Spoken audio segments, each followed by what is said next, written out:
ابھی ہماری طاق راتیں آئیں گی اور لیلۃ القدر کی رات آئے گی، تو اس میں جو ہماری عبادت ہونی چاہیے وہ مردے والی عبادت نہیں ہونی چاہیے، وہ عمل والی عبادت ہونی چاہیے جو واقعی میں عبادت ہے۔ دیکھیں ہم لوگ جو کام سمجھ رہے ہوتے ہیں کہ یہ دنیا پرستی ہے، دین پرستی ہے، نہیں، آپ جو ہے نا دنیا پرستی، دنیا میں رہتے ہوئے اگر آپ اللہ تعالیٰ کی جو رولز اللہ تعالیٰ نے جو مقرر کر دیے ہیں اس کے مطابق اگر آپ کام جو کرتے ہو نا اس کے مطابق آپ کا جو عمل ہوتا ہے ان کے مطابق آپ دنیا کے بھی جو کام کر رہے ہوتے ہیں وہ بھی پھر دین میں آ جاتا ہے، وہ بھی دنیا پرستی نہیں کہلاتی، وہ بھی عبادت کہلاتی ہے۔ وہ دنیا پرستی دین پرستی دونوں ایک ہو جاتی ہے۔ ٹھیک ہے، اس کانسیپٹ کو سمجھے۔ ہماری جو عبادت ہونی چاہیے وہ صرف یہ نہیں کہ ابھی بس یہ جو راتیں آئیں گی ان کے لیے ہیں، ان کے لیے عبادت ضرور کریں، لیکن عمل والی عبادت ہونی چاہیے جس کی واقعی میں ہم اللہ کی بندگی جو ہمیں سکھانا چاہتا ہے، یہ عبادت جو ہمیں بتانا چاہتا ہے، یہ رمضان جو ہمیں سکھانا چاہتا ہے، اسی کی طرح چلتے رہیں، ہم اسی کی طرف عمل کرتے رہیں رمضان کے بعد بھی۔ ٹھیک ہے، ابھی دیکھیں آگے جو ہے یہ میں شعر لکھا ہے، یہاں پر جو کانسیپٹ آتا ہے یہ بت پرستی کا تمام کانسیپٹ آیا تھا۔ دیکھیں جو ہمارا عمل ہے وہ یہ نہیں ہونا چاہیے کہ دنیا کیا کہے گی یا پھر ہمارے سماج کیا کہیں گے، لوگ کیا کہیں گے۔ یہ الہ جو ہے نا ہمارا، جو ہر عمل کے پیچھے جو نسبت ہے وہ اللہ کی ہونی چاہیے، تب عبادت کہلائے گی۔ اگر الہ آپ کا یہ ہوا کہ لوگ کیا کہیں گے، سماج کیا کہے گا، اور میری دنیا کیا کہے گی، اور میرے آس پاس کے رہنے والے لوگ اور اس سماج کی ضروریات، یہ ہونی، اگر یہ آپ نے الہ بنا لیا تو یہ کوئی پھر عبادت میں نہیں آئے گا۔ یہ بت پرستی ہے تمام کی تمام۔ کی پچھلے ویڈیو میں نے بات کی تھی تھوڑی سی، کیا ہے تو نے متاع غرور کا سودا، فریب، سود و زیاں، لا الہ الا اللہ۔ ٹھیک ہے، توحید کا یہاں پر ذکر کر رہا ہے۔ دھوکے کے سامان، متاع غرور کو ہم کہتے ہیں دھوکے کا سامان کو، فریب جو کہ جھوٹا، سود و زیاں، فائدے اور نقصان کی، یہ جو دنیا ہے یہ کیا ہے؟ آپ قرآن مجید میں بھی یاد ہے نا کہ دنیا کھیل اور تماشے کے سوا کچھ بھی نہیں ہے، دھوکے کے سامان کے سوا کچھ بھی نہیں ہے۔ اس کے جو ہے نفع و نقصان ہے۔ دیکھیں عقل ہمارا کیا ہے، عقل پرستی وہ بھی بت ہے ایک قسم کا۔ عقل ہمارا کیا کہے گا کہ نفع اور نقصان ہونا، بس اسی کے پیچھے ہمارا جو ہے نا آج کا پوری جو دنیا چل رہی ہے، میٹریلسٹک ورلڈ جو ہے وہ اسی کی طرف چل رہی ہے کہ دنیاوی نفع اور نقصان۔ ٹھیک ہے، تو عقل تو یہی کہتا ہے کہ سود و زیاں ہو، لیکن یہ سارے کیا ہیں؟ یہ فریب ہیں، یہ جھوٹ ہے سارے کے سارے۔ حق جو ہے نا، سچائی جو ہے وہ صرف لا الہ الا اللہ ہے۔ ٹھیک ہے، عقل خرد ہوئی زماں و مکان کی زناری، دنیا پرستی کو کہتے ہیں زناری۔ عقل جو ہے وہ صرف زماں و مکان، اسپیس اینڈ ٹائم میں ہی رہتی ہے، یہیں پر ہی اس مٹیریلسٹک ورلڈ کے اندر ہی رہتی ہے، اس کے فائدے اور نقصان کی بات کرتی ہے، نہ ہے زمان نہ ہے مکان۔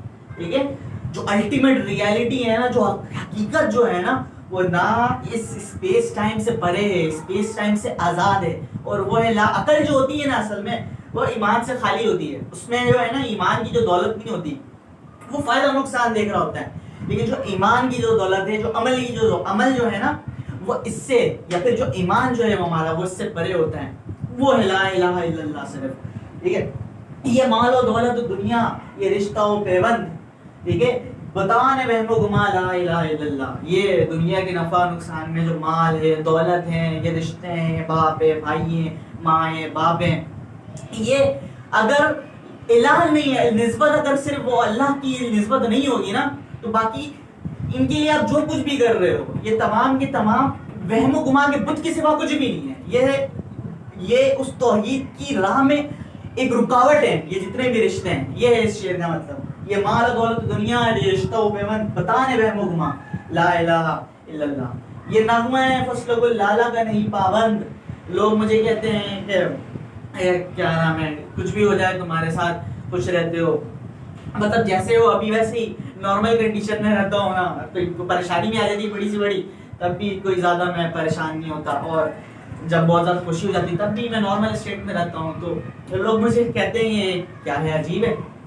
تو یہ میں یہ پڑھ رہا ہوتا ہوں کہ یہ نغمہ فصل و گل لالا کا نہیں پابند، بہار آئے یا نہ آئے یا خزاں آئے، یہ جو نغمہ ہے، یہ جو الہ ہے، لا الہ الا اللہ جو ہے، یہ جو نغمہ ہے، یہ نہ بہار کا پابند ہے نہ خزاں کا پابند ہے، یہ ہر موسم میں ہے، ہر موسم میں ہے، ورنہ یہ تو پھر کفر ہو گیا نا، مایوسی کی طرف آپ چلے جاتے ہو جب آپ اللہ تعالیٰ آپ سے کچھ لے لیتا ہے تو کفر کی طرف آپ چلے جاتے ہو۔ نہیں، اللہ تعالیٰ دے تب بھی خوش، نہیں دے تب بھی اللہ تعالیٰ خیر ہی خیر کرتا ہے، ہر کام کے پیچھے خیر ہے۔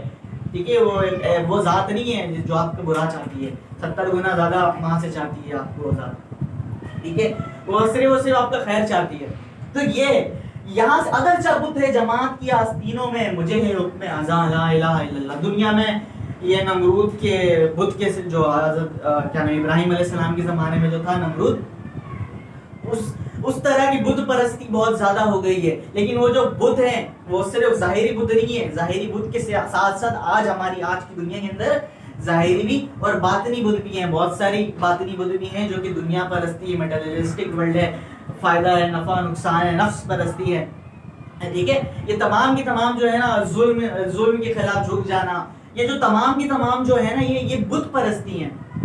تو اگرچہ بت جماعت کی آستینوں میں، مجھے ہے حکم ازاں لا الہ الا اللہ. یہ جتنے بھی بت ہیں، یہ اس کی زنجیروں سے آپ نکلو گے، اس کو توڑ کر آپ نکلو گے تو ہی وہ توحید کا جو برم ہے اللہ تعالیٰ کا، وہی کامیاب ہوگا. خودی کا سر نہا یہیں سے آتا ہے، خودی کا سر نہا لا الہ الا اللہ.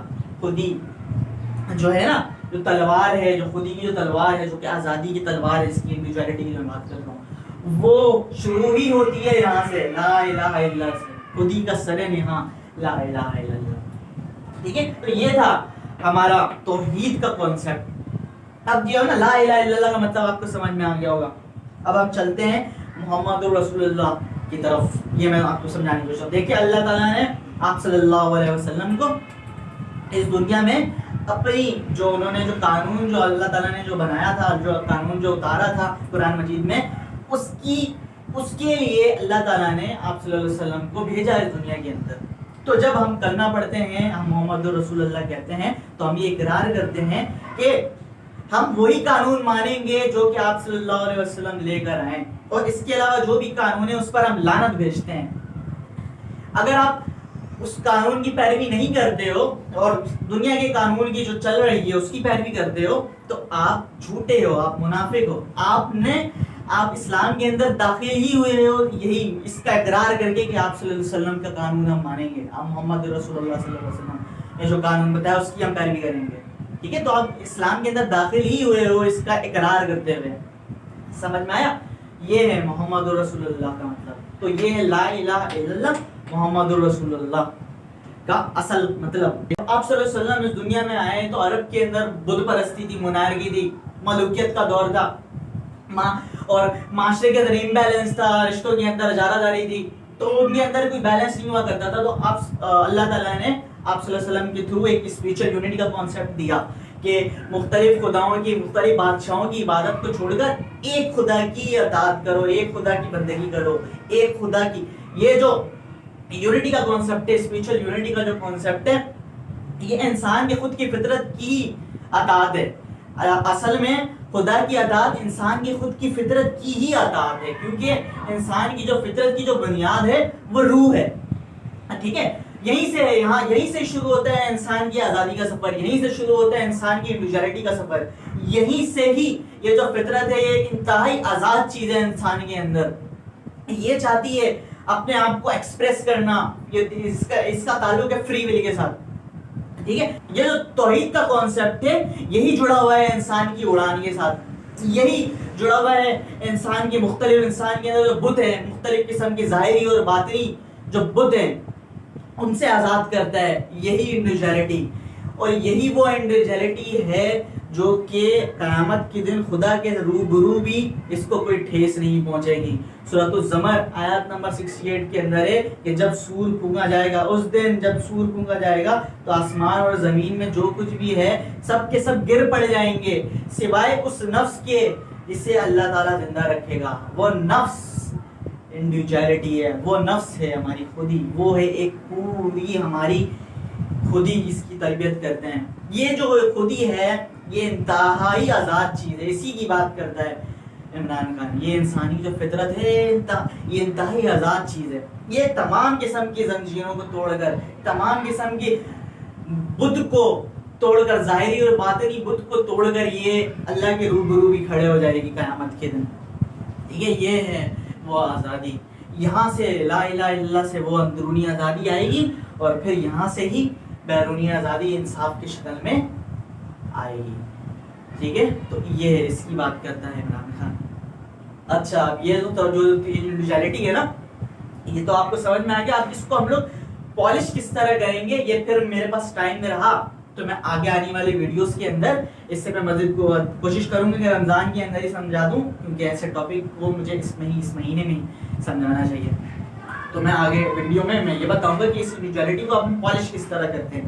ٹھیک ہے, تو یہ تھا آزادی کا سفر. لا الہ الا اللہ ہمیں کس طرح آزاد کرتا ہے. ٹھیک ہے, تو مجھے دعا میں یاد رکھیے گا, اپنا خیال رکھیے گا.